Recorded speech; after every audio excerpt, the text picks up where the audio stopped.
mijanona eny an-dalana ianareo ka mandini tadiavo ny lalana ho amin'ny fahasambarana arao izany dia hita fitsarana ho amin'ny fanahinareo ianareo.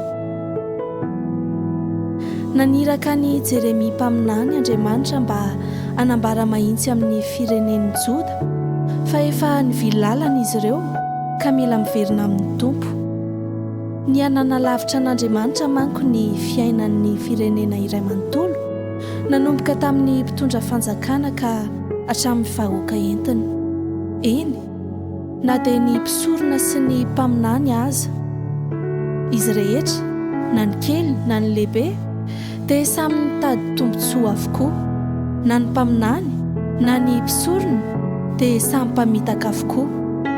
Alasa fahy fotsiny no nitsabon'ny fahavoazan'ny vahoakako tamin'ny lazany hoe fiadanana, fiadanana, kanjo tsy nisy fiadanana akory. Teo anatrehan'izany zava-nisy rehetra izany indrindra no tsy maintsy nananatra azy ireo Andriamanitra ny amin'izay dingana mila arahina.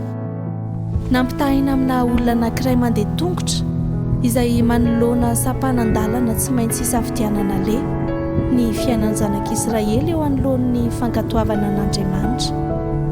Toy izao manaraka izao ireo toromarika nomen'ny Tompo azy ireo momba izany: mijanona, mandini, manontany, mitadiava, manarà.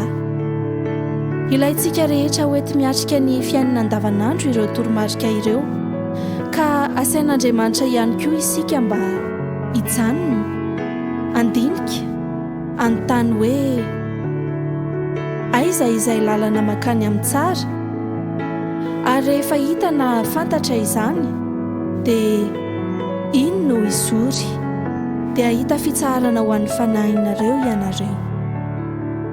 Misaotra Andriamanitra satria tianao izahay matoa anarinao sy faizinao. Amen.